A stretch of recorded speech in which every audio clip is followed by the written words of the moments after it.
नीति वचन से। और इस श्रृंखला में आज हम नीति वचन उसके 27वें अध्याय के पहले पद पर कुछ देर विचार करेंगे, जहाँ पर इस प्रकार से लिखा है, कल के दिन के विषय में मत भूल, क्योंकि तू नहीं जानता कि दिन भर में क्या क्या होगा। तू नहीं जानता कि दिन भर में क्या क्या होगा, और इसलिए कल के विषय में मत भूल। राजा सुलेमान जो अति बुद्धिमान था और जिसके पास सब कुछ बहुतायत से था, और वो इस बात के लिए कह रहा है कि आज हम अपने जीवन पर विचार करें, आज हम अपने जीवन को देखें, आज हम अपने जीवन के उस आनंद को जो परमेश्वर ने दिया है उसको अपने जीवन में महसूस करें, उसका लाभ लें, ना कि हम कल की चिंता करें। जब हम मत्ती रचित सुसमाचार उसके 6वें अध्याय के 34वें पद को देखते हैं, यीशु मसीह अपने पर्वतीय उपदेश में इस विषय को लेते हैं और वो इस बात को समझाते हैं कि कल के लिए चिंता ना करो।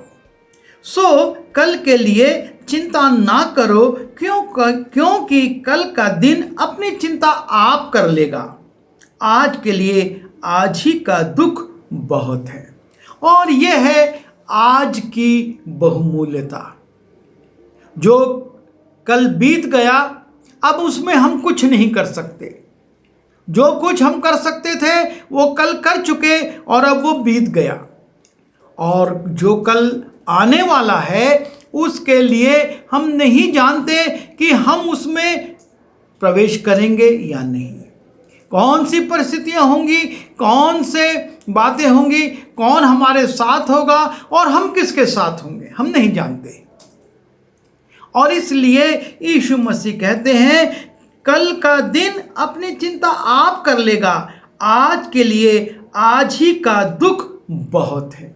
हम आज के दिन को अपने जीवन में महसूस करें, हम आज के दिन की खुशी को, समस्याओं को महसूस करें, ना कि हम कल के दिन की चिंता करके आज के दिन की खुशियों को, आज के दिन की दी हुई आशीषों को बर्बाद कर दें।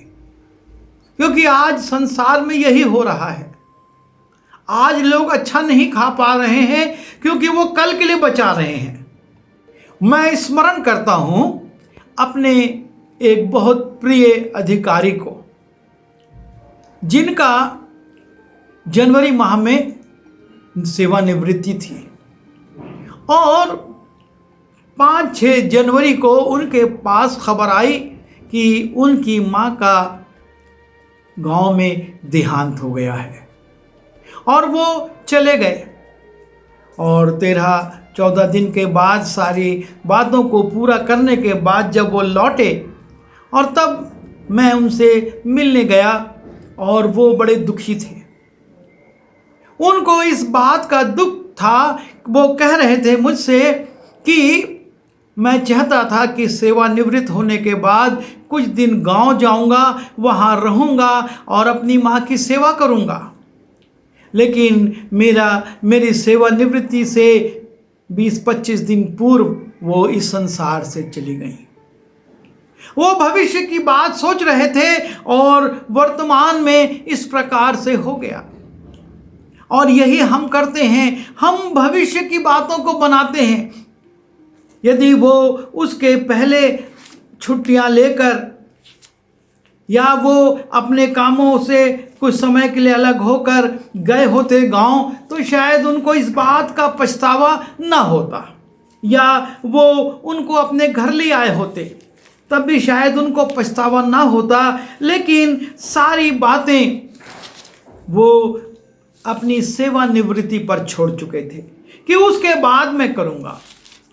एक और जन को मैं जानता हूं जो कि मुझसे अक्सर कहते थे कि निवृत्त होने के बाद मैं अपनी मोटरसाइकिल उठाऊंगा। एक व्यक्ति विशेष का नाम लेते थे कि उसको लूंगा और गांव गांव में जाकर मैं प्रचार करूंगा। लेकिन सेवानिवृत्त होने से पहले उनको सीवियर हार्ट अटैक आ गया।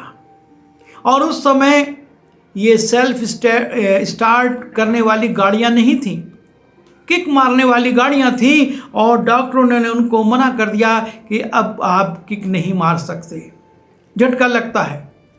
और वो जो सोचते थे वो अधूरा रह गया, वो गांव-गांव नहीं जा सके, एक समय था। और इसीलिए यीशु मसीह कहते हैं कल की चिंता मत करो।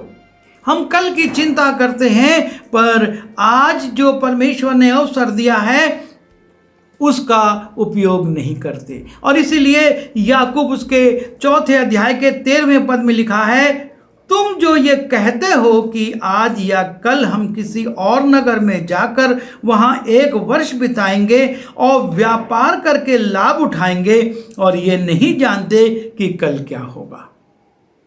हम ये सोचते हैं कि कल हम उस जगह जाएंगे, उस नगर में जाएंगे, व्यापार करेंगे, लाभ उठाएंगे, पर तुम नहीं जानते कि कल का क्या होगा। सुन तो लो, तुम्हारा जीवन है ही क्या? मनुष्य का जीवन वास्तव में है क्या? ये परमेश्वर का वचन प्रकट करता है कि हम जो कल के लिए लंबी लंबी योजनाएं बनाते हैं, आज के जीवन को, आज के पैसे को, आज के आनंद को कल के लिए जमा करते हैं कि हम कल जब रिटायर हो जाएंगे तब हम ये करेंगे, तब हम वो करेंगे, तब हम ये खाएंगे, तब हम ऐसा पहनेंगे। लेकिन तब तक बहुत देर हो चुकी होगी। पता नहीं कि सेवानिवृत्ति का लाभ हम उठा पाएँ भी कि ना पाएँ, क्योंकि मैं खुद जानता हूँ कितने लोगों ने हमारे साथ सेवा शुरू करी थी, लेकिन धीरे धीरे उनमें से कई लोग सेवा निवृत्त होने से पहले इस संसार से चले गए। उनके पास बड़ी योजनाएं थी, उनने बड़े बड़े घर बनवा लिए थे, बड़े बड़े फ्लैट खरीद लिए थे कि सेवानिवृत्त होने के बाद हम अमुक नगर में जाएंगे और उस घर में रहेंगे। लेकिन उस घर में जाने से पहले वो इस पृथ्वी से चले गए। वो सब चीज़ें खाने से पहले वो इस पृथ्वी पर से चले गए। उस आनंद को मनाने से पहले वो इस पृथ्वी से चले गए। और इसलिए ये ज़रूरी है कि हम, जैसा कि वचन में लिखा है कि तुम मानो भाप के समान हो, जो थोड़ी देर दिखाई देती और फिर लोप हो जाती है। और तब हमको क्या कहना चाहिए, किस प्रकार का व्यवहार करना चाहिए? लिखा है, इसके विपरीत तुम्हें यह कहना चाहिए कि यदि प्रभु चाहे तो हम जीवित रहेंगे और ये या वो काम भी करेंगे। एक विश्वासी के लिए ये आवश्यक है कि हम आज के दिन में ना भूलें, हम कल के दिन के लिए लंबी लंबी योजनाएं ना बनाएं। हम ये सोचें कि हमारे पास रिटायर होने पर 1 करोड़ रुपया होगा। बहुत से लोग कैलकुलेट करते थे, इतना लाख, इतना पैसा हमको मिलेगा, लेकिन उसके पहले चले गए। इसलिए सुलेमान कहता है, कल के दिन के विषय में मत भूल, क्योंकि तू नहीं जानता कि दिन भर में क्या होगा। हमको आज की चिंता करना है, हमको आज के दिन का आनंद को उठाना है, और हमको आज ही के दिन में अपने प्रभु से अपने संबंधों को ठीक कर लेना है। कल के दिन में क्या होगा कोई नहीं जानता। उस अमीर किसान ने यही सोचा था, मैं अपनी बखारियों को तोड़ूंगा और जो भरपूर फसल हुई है उसको मैं अपने गोदामों में रखूंगा, उसमें सजा दूंगा और फिर अपने प्राण से कहूंगा, अब तू आराम से खा पी, तेरे लिए वर्षों का अनाज है। परमेश्वर ने कहा, मूर्ख, आज ही रात तेरा प्राण ले लिया जाए तो ये सब किसका होगा? और इसलिए आवश्यकता आज को देखने की है, आज की बहुमूल्यता को समझना है। आज का दिन कितना बहुमूल्य है, आज हम किसके लिए क्या कर सकते हैं।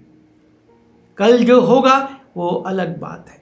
हमको आज को देखकर चलना है, तभी प्रभु यीशु मसीह की इस बात को कि तुम आज के ही बोझ को उठा लो, कल की चिंता मत करो, कल की चिंता कल कर लेगा। तुम आज के बोझ को उठाओ और ये कहो कि परमेश्वर चाहेगा तो हम कल ये करेंगे। प्रभु हम सब की सहायता करे कि हमारे जीवन में कल की बातें ना हो, कल के विषय में हम ना फूलें, लेकिन हम आज की परिस्थितियों को देखें, आज जो कर सकते हैं उसको करें और परमेश्वर से आशीष मांगे कि प्रभु आज मुझको इन तमाम बातों को करने की शक्ति दीजिए। प्रभु हमारी सहायता करे और हम आज को पूरे आनंद के साथ और प्रभु के भय भक्ति में व्यतीत कर सकें। आइए प्रार्थना करें। प्रभु जी हमारी सहायता कीजिए कि हम अन्य लोगों के समान कल की चिंता करके आज के दिन को दुखी ना बनाएं, पर हम आज के दिन में अपने संसारिक कर्तव्यों को भी पूरा करें, संसारिक कार्यों को भी पूरा करें। आपने जो आशीषें दी हैं उसका भरपूरी से आनंद लें और अपने संबंधों को आपसे और सुदृढ़ कर लें, क्योंकि हम नहीं जानते कि कल क्या होगा। और इसलिए प्रभु आप हमारी सहायता कीजिए कि हम आज का काम आज ही पूरा करके आपको महिमान्वित करें। विनती यीशु के नाम से मांगता हूँ, आमीन।